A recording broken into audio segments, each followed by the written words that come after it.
Okay guys, we're going to be breaking up this chapter into two different PowerPoints. I don't know how much we'll finish today, but I've recorded in two different parts. We are going to be looking at the Renaissance and the Reformation and what's going on in Europe. Some of the stuff that we're going to be looking at in the Renaissance we've seen before. So let me go over what the Renaissance is. We're seeing what Renaissance means is a rebirth. And it's a huge time period, over 200 years, that we're seeing its epicenter was in Italy and is going to spread to the rest of Europe. We had this on one of our maps that we did.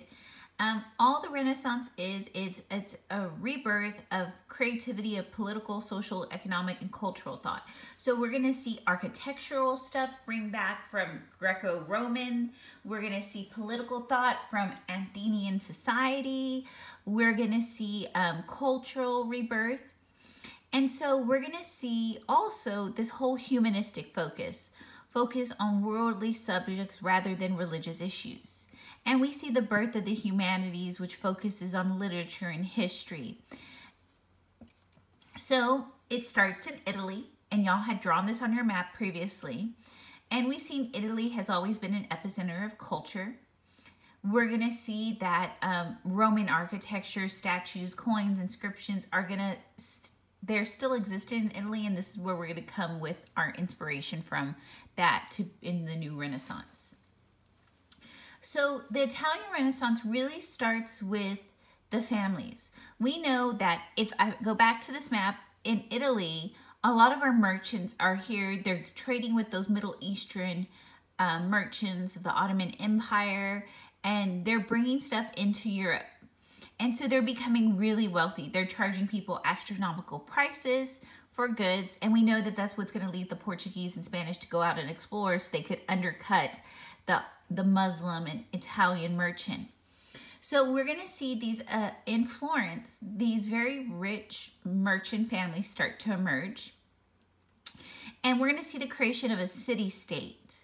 And we're going to see that in these city-states, these very rich families of merchants, they are going to take on other businesses such as banking. We know banking and merchants go together because bankers often help finance the merchants. We're going to see manufacturers and miners are going to become very rich, and the Medici family is in all of these.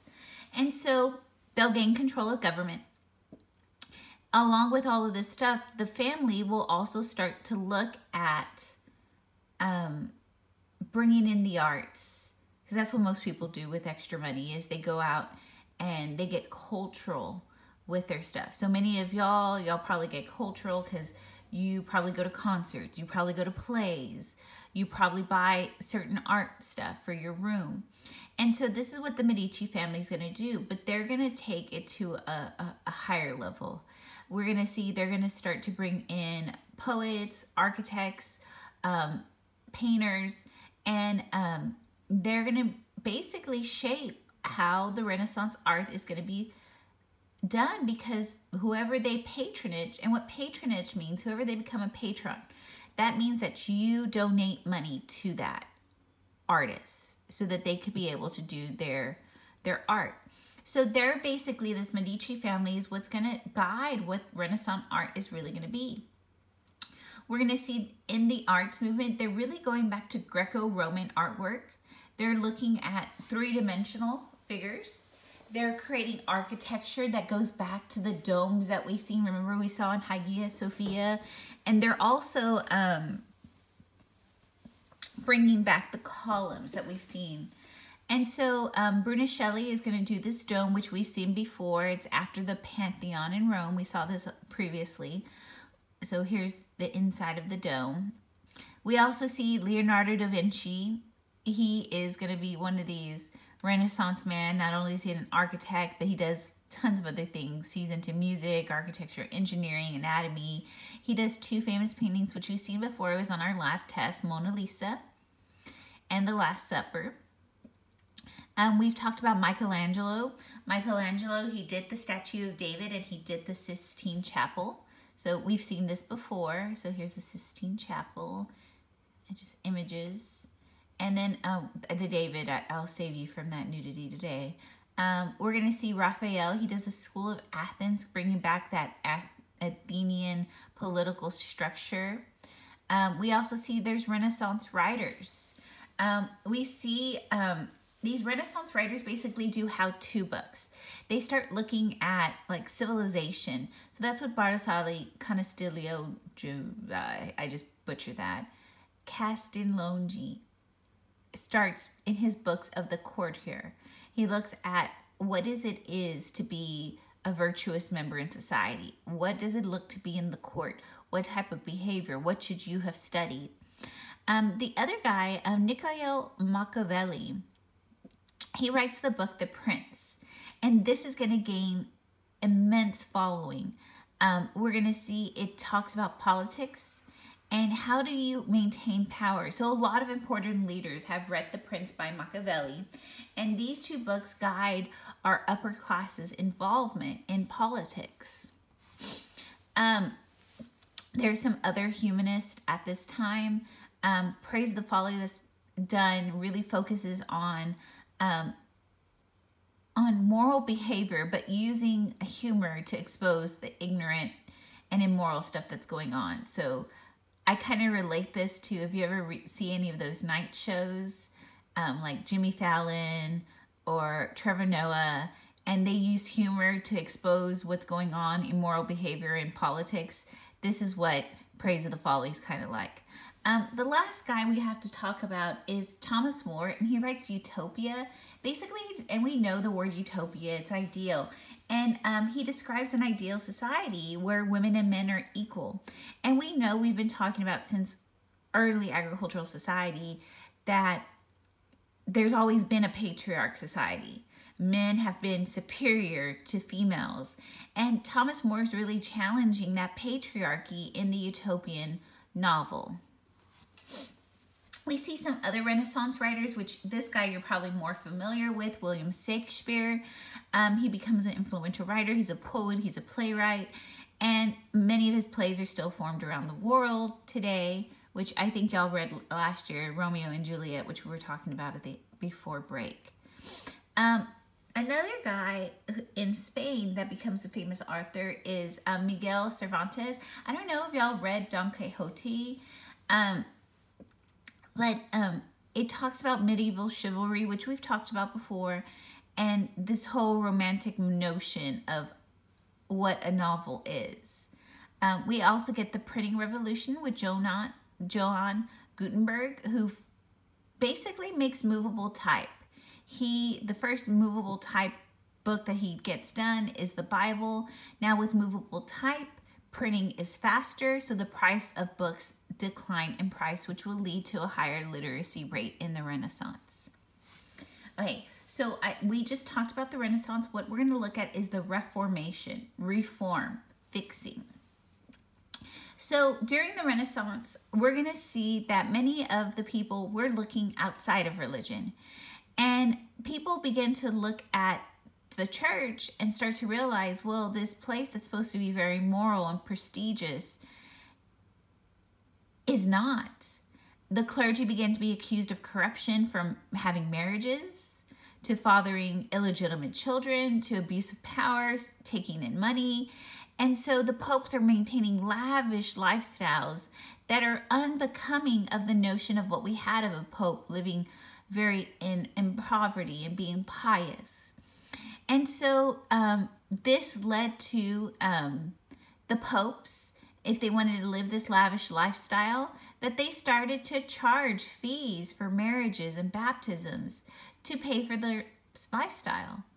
Another thing the popes did to maintain a lavish lifestyle is they started selling indulgences. What this means is the popes are allowed, and popes, priests, fathers are allowed to, they were supposed to perform things for charity. Like for example, if you need a blessing or you need to go talk to your father, you should be able to go up to your church anytime and be able to, those services be rendered without a fee. I don't know if anybody's ever had someone pass away and the father comes around and does his last rites. Usually they don't do anything they perform these acts out of their faith, their duty as a father. But we're going to see a lot of them will start charging for these services. We're going to see one of the services that the fathers will start doing is that people start going to them, and you have to do this, and I know I'm speaking because I'm Catholic, that usually before you go to Eucharist, you have to go confess your sins. And when you go and talk to the father, usually you tell them all your sins. So I would go this week saying, you know, I was impatient with my daughter. I kind of lost my tone with her, and you know, we were arguing back and forth, and I wish I would have more patience, blah, blah, blah, blah, blah. Tell him everything I wish for forgiveness for. And usually the father will tell me today, you know, Miss Verdine, go pray. Go send 10 Hail Marys, and now as you go into, he gives me advice. But at this time, what they would say is, no, Miss Verdine, just pay us $100 and everything is done. And many people started to look at these indulgences as a way to get into heaven. And so people would start paying the fathers, the popes, the ministers, the bishops money. And so this is where that corruption came in. And people start seeing that indulgences is really that our fathers are moving away from biblical teachings. So the Renaissance is actually going to have effect on the Reformation. Many people start to realize the circular, which we talked about, circular being society, emphasis on the individual. People look to find truth and reason within themselves and not the church. The church is losing members. Monarchs are going to begin to resent the Pope because the popes are trying to control them. Also, the popes are getting an immense amount of wealth. And the upper class merchants kind of resent having to pay taxes to Rome. And so all of these things together that are going on in the Renaissance is really going to challenge the church in the Reformation.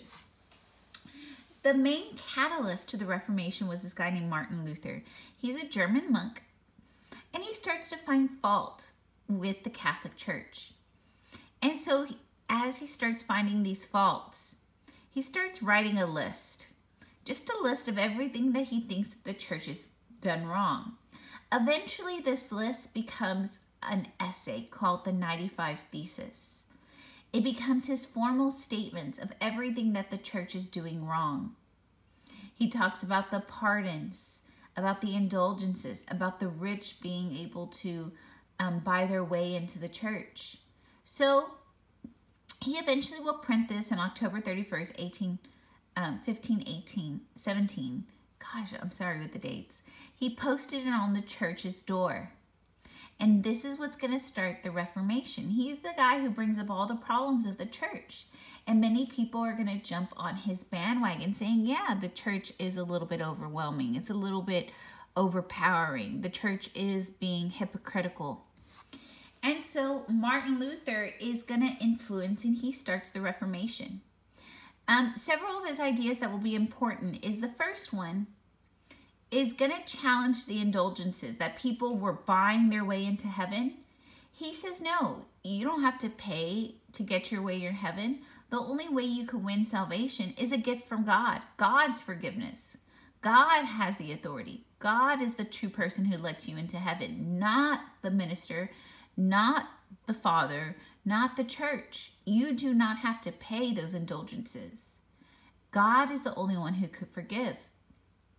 The second thing that he had that he was really upset about with the church is they kind of deviated from the biblical teachings.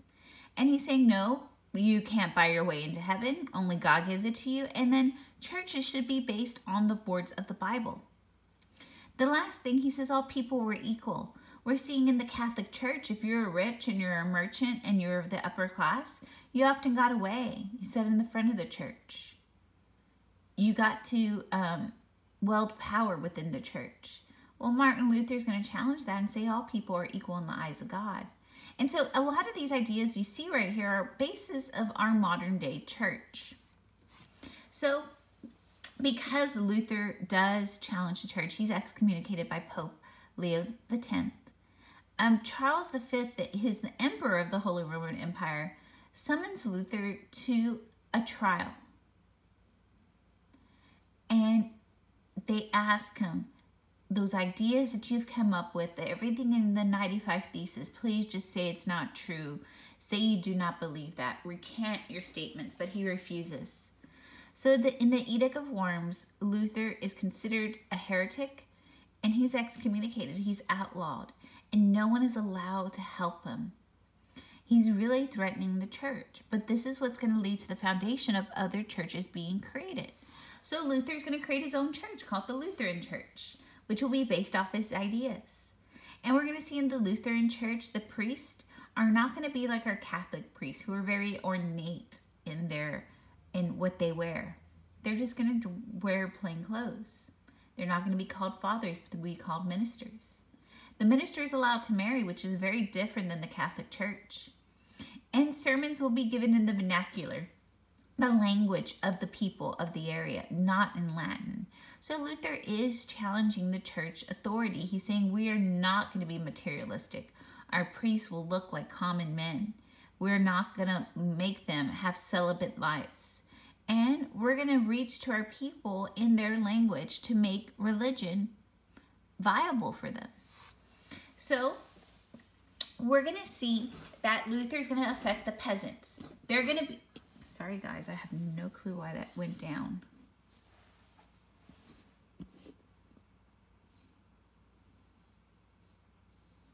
The peasants are going to use Luther's ideas of what equality, and they're going to demand an end to serfdom, that they have to serve the nobles. Martin Luther disagrees with how the peasants are using it, and the German princes will crush the revolt. And we're going to see Luther will lose support. Oh gosh, what happened? Of the peasants, but remain very popular overall.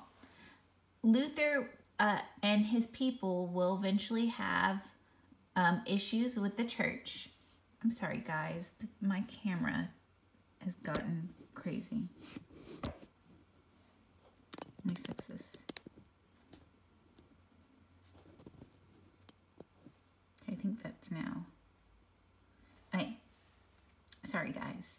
So Luther, basically, and his supporters are going to start to challenge the church and the Pope's authority. So we're going to see Charles V is going to lead a war against the non-Catholic, and this will eventually lead to the Peace of Augsburg, where each German state now could decide by its prince what religion it is. So again, the church is losing authority. And we're going to see European monarchs begin to witness what is going on in Germany. Luther challenging the Catholic Church, how now princes are given authority to choose their religion. And this will begin the Reformation in England. The King of England is going to say, well, I could wield power away from the church and become powerful. The Reformation will be seen negative in Spain and France and the Holy Roman Empire because they're seeing that the church is losing authority. And so we'll see, like y'all said in Les Mis, France is very Catholic, and so will Spain be.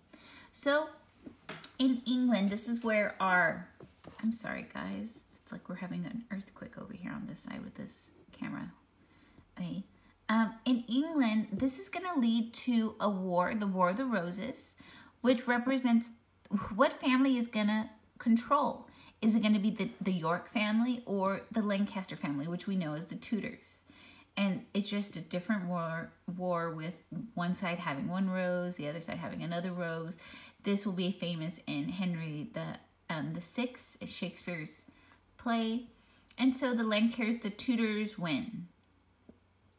And this will lead to Henry VII being one of the Tudors and will marry Elizabeth the York to basically end this war that we saw in the War of the Roses.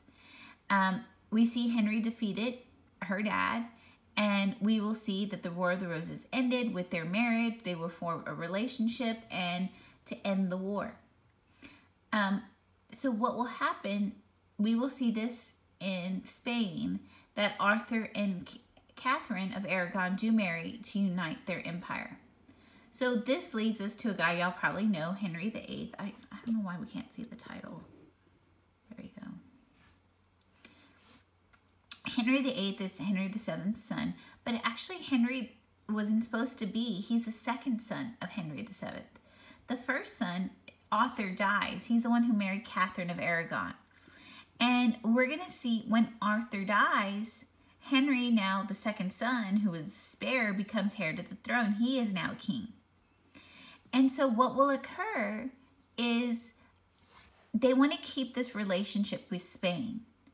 And so I know Henry VII's dead. His son, Arthur, who was the firstborn, has died. But now Henry comes to the throne, and they want to make sure they still have this alliance with Spain. And so what's going to be suggested is that Henry marry his brother's wife, Catherine. Okay, so do y'all get the story now? Henry VII, dead. Arthur's the firstborn son. He marries Catherine, who's right here. He dies. And now Henry, the second-born son, the spare, is being told to marry his brother's wife. I don't know how y'all feel about that, but I'll let y'all banter. So the Catholic Church is going to say, yes, this should happen. Allow this marriage because Arthur never really consummated his marriage with Catherine. So she's untouched. So Henry VIII is going to marry Catherine. And we will see Henry and Catherine will have a daughter named Mary. And Henry's not very happy with that because usually most kings want to have a son because they will have a heir. And so because he has no male heir born with Catherine, he only has a daughter. Henry wants a divorce, but the Catholic Church does not allow for a divorce. Henry will ask for an annulment, and he's going to cite the Bible. He's going to cite Leviticus, saying that God threatens childlessness to a man that marries his brother's widow. Remember, Catherine was Arthur's wife. And so he says that his marriage is cursed. That's why he cannot have a male son. And so he's hoping by citing Leviticus that the Pope will allow for the annulment. But despite citing Leviticus, the Pope still denies the request for the annulment. And a lot of this stems from because Catherine's nephew from Spain is now in charge of the Holy Roman Empire. He doesn't want this to happen. So Henry then asked Parliament to pass a set of laws which ends the Pope's power in England, which we've seen Luther had done this in Germany before. Parliament agrees to this. So Henry now has divorced himself from the Catholic Church, and he marries Anne Boleyn. He gets a divorce from Catherine, and he basically breaks from the Catholic Church. Thus, the English king, not the Pope, is the head of the Church of England. We're going to see the Church of England doesn't do much. It's going to remain very Catholic in its ceremonies and its message and its books and its hymns and its pomp and circumstance. The only thing that's changed is really its name. And so we're going to see he's going to close all the monasteries and start controlling that wealth. We're going to see Henry is looking for that male heir. And we're going to see he does have a male heir, Edward, and who will die at age 16. So then the throne goes back to Catherine's daughter, Mary. Mary, again, is Catholic. And she comes in after her brother, and they call her Bloody Mary because she's going to lead to a lot of Protestants being executed. After Mary is removed, Elizabeth's daughter, Anne Boleyn's daughter, comes in and becomes the queen, and she becomes very influential because she is Protestant. So here is just the rundown of his wives. The first one, Catherine of Aragon. Remember, that was his brother's wife. They divorced. Anne Boleyn's actually executed. She's the one who has another male girl. He actually has her executed because he calls her a witch. He says she's having extramarital affairs. Then he gets Jane Seymour, who dies at childbirth. And then Anne Cleavers, he says that she is not producing a male heir, so he divorces her. Catherine Howard, extramarital affairs, she's executed. And then Catherine Parr, she's widowed. So here's just, we'll watch a video on this later. So Mary the First, we know that she's Catherine of Aragon's daughter. And we see during her childhood, she's persecuted by Henry. We see that when she becomes queen, she restores the Catholic faith to England. And this is what leads to Protestants being burned at the stake. And we see she's not popular. And eventually this leads to Elizabeth I. Elizabeth restores the Protestant revolution that's been occurring. She creates the Church of England, being the only church, the national church in England. We see that she requires people to attend service. The Church of England is known as the Anglican Church or Protestant. And we're going to see they still have a lot of Catholic practices, but they're just going to call it Protestant. There's other people who lead to the Reformation. One of them is John Calvin. John Calvin preaches this idea of predestination, that from the moment you were created in the glimmer of your parents' eye, God knew if you were going to heaven or hell, and that nothing can change that. You can't buy indulgences. You can't do good deeds and get your way to heaven. John Calvin's idea of predestination leads to Calvinism. And we're going to see that it also leads to a new type of form of government, that a theocracy, that the person who's the head of the government can be also the head of a church.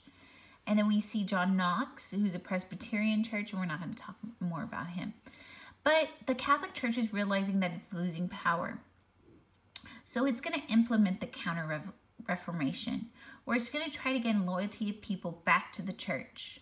We're going to see the Jesuits are created at this time to strengthen the church's allegiance and start teaching people and teaching monks and ministers. We're going to see they found excellent schools, they convert non-Christians to Catholicism, and they stop Protestantism from spreading. We're going to see the Council of Trent is going to meet at this time to create new church doctrines to make it more appealing to the secular masses. The legacy of the Reformation is that the Protestant church will flourish. Religion's no longer the central issue uniting Europe. Most of Europe had been Catholic, and now with Martin Luther creating the Luther faith, we see Henry VIII creating the Protestant church. We're going to see that the Catholic Church declines in power. And this sets the stage for the modern world, where no longer does the church control politics, but political figures such as kings control it. Okay, guys, we're going to end here.